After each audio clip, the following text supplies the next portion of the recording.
আমি জীবনে একবার শুধু আমার পুরা জীবনে একটা সাদা টুপি কিনছিলাম একবার, যেই টুপিটার মাঝখান দিয়া ছোট্ট ছোট্ট লাল লাল এই ছোট্ট ছোট্ট কটা ফুল ছিল লাল কালারের।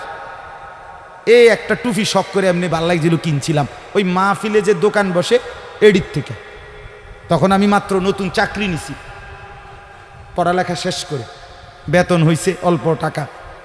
বাড়িতে গেছি, আমার আব্বা এটা দেখছে, দেখে বিকালবেলা আমার মারে কইতেছে, কয় হেতে যে চাকরি হইছে পয়সা হইছে বুঝছনি? মারে বলছে, মায়ে কয় না কিতে হইছে? ক টুপি দেখছো না, টুপি দেখো না, রঙ্গিলা টুপি পিনছে, বুঝাই তো যায় ভূতের বেতন হইছে চাকরি হইছে।